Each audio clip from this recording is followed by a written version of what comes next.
Halo, selamat siang.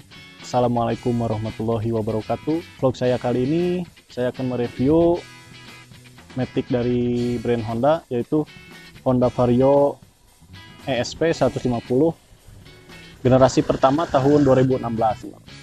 Untuk sedikit sejarah, untuk motor ini pertama diluncurkan cukup mengejutkan masyarakat ya, karena waktu itu motor Matic kelas 150 cc belum terlalu banyak seperti sekarang. Lalu kebanyakan masih menggunakan Matic 125 cc dari Honda maupun dari Yamaha untuk andalan mereka. Nah, motor ini dikeluarkan jadi cukup mengejutkan dan banyak sekali diminati oleh kalangan masyarakat dari bawah sampai atas. Oke, bagaimana kelanjutannya? Simak terus. Vario 150 ESP ini dipakai untuk sehari-hari bekerja ya. Jadi kondisinya masih cukup bagus, dan ini sudah dilapisi oleh skotlet, oleh polet warna putih. Nah, saya akan menjelaskan bagaimana pemakaian Vario ini, apa saja kelemahan dan kelebihannya, dan berapa range harga untuk teman-teman yang berniat untuk meminang Vario bekas generasi pertama 150 ini. Saya akan menjelaskan sedikit dulu untuk apa saja yang sudah diganti, dimodif sedikit-sedikit, namun tidak ekstrim.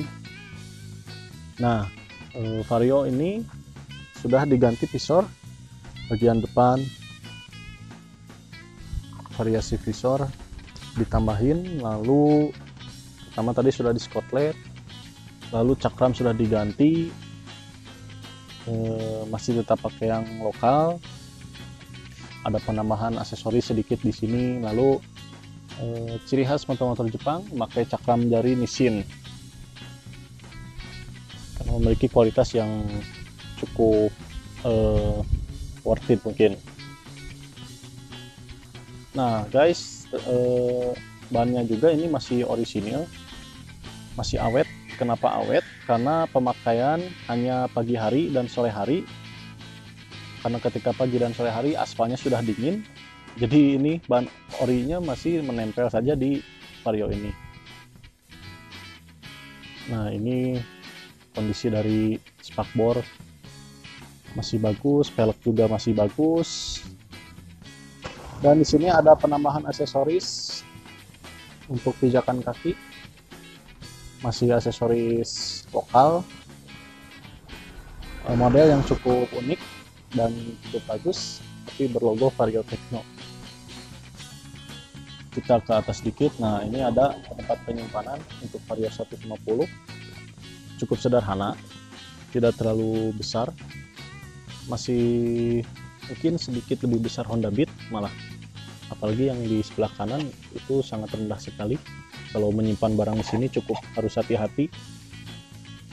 Nah, ini ada tampilan speedometer dari Vario edisi pertama ini. Maaf cukup gelap karena sudah dilapisi polet transparan hitam. Odometer menyentuh 19.700 lebih. Untuk pemakaian 4 tahun sangat rendah ya.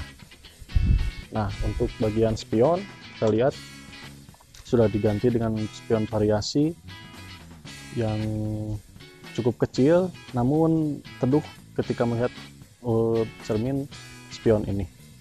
Namun tetap direkomendasikan untuk memakai spion orinya ya, karena lebih nyaman dan lebih aman memakai spion ori. Kita ke belakang. Oh ya, ini juga pakai handguard, kanan kiri pakai handguard, namun handle rem masih orisinil. Ke belakang. Nah, ada penambahan sedikit cover untuk cover radiator, aksesoris untuk cover ada di knalpot juga. Lalu spakbor belakang, ban belakang, ini dia. Nah, ini bannya juga masih ban orisinil. Ini karena ada sedikit kotor namun masih awet, apa yang tadi saya katakan, karena pemakaian pagi hari dan sore hari saja. Ya, ini sennya masih menempel, tidak seperti Vario yang terbaru ya, sennya sudah pisah seperti motorsport, namun cukup bagus, cukup meruncing dan modern.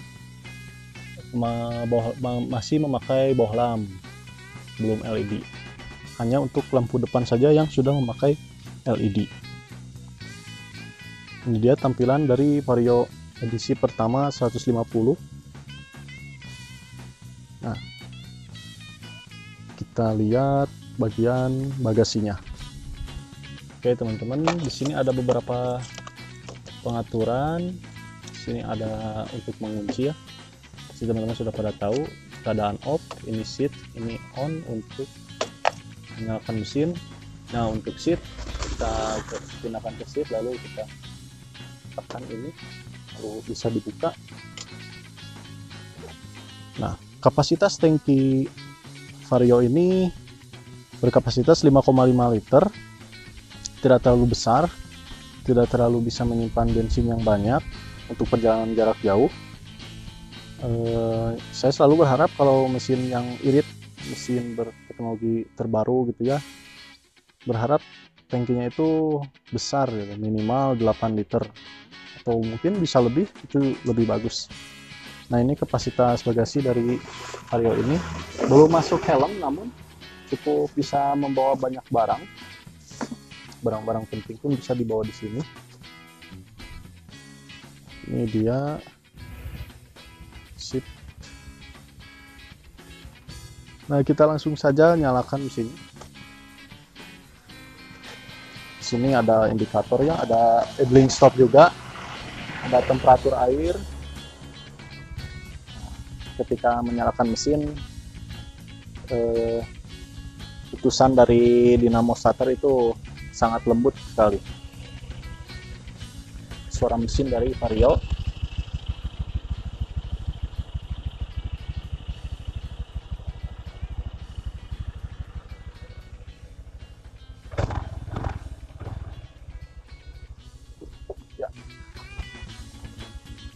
Kendali dari Vario 150 ini cukup lincah, namun tidak terlalu stabil juga karena stangnya yang ringan namun pendek, jadi kesan sportinya dapat untuk Vario ESP pertama ini. Nah, untuk kompresi dari Vario ESP ini minimal teman-teman harus memakai bensin Pertamax ya, jangan Pertalite, apalagi di bawah dari Pertalite, karena sudah berteknologi cukup canggih, modern. Injeksinya cocok dengan Pertamax. Untuk kelangsungan umur dari mesin motor ini sendiri. Nah, untuk keiritan sangat irit. Untuk pemakaian, kalau lihat di spek dari Honda itu 1 liternya mampu menembus 40-50 km per liter. Nah teman-teman, kita lanjutkan videonya. Untuk kelemahan dan kelebihannya, menurut saya pribadi untuk kelebihannya cukup banyak, fitur cukup canggih, kelembutan starter juga bagus, sudah ada idling stopnya, bodi tampak besar, modern, dan akselerasinya pun cukup mengisi. Untuk kelas 150 cc ini, untuk Vario mungkin ini salah satu generasi terbaik waktu itu ketika diluncurkan. Namun ada juga kekurangannya. Menurut saya pribadi, kekurangannya itu ketika kecepatan tinggi, kestabilan masih agak kurang. Yang kedua, joknya sedikit agak keras. Yang ketiga, suspensi tidak terlalu lembut, namun cukup layak untuk dipakai sehari-hari. Jadi overall Vario ini sangat cocok untuk sehari-hari dipakai kerja maupun dipakai luar kota. Untuk teman-teman yang ingin meminang Vario ESP generasi pertama ini, cukup memiliki budget sekitar 12 juta sampai 15 jutaan tergantung kondisi. Untuk harga barunya pasti ini di atas 20 juta dan bodinya sudah baru ya. Itu saja review singkat dari saya tentang mengenai Vario ESP generasi pertama setelah pemakaian 4 tahun. Terima kasih atas apresiasinya. Sukses selalu. Salam otomotif Indonesia. Wassalamualaikum warahmatullahi wabarakatuh.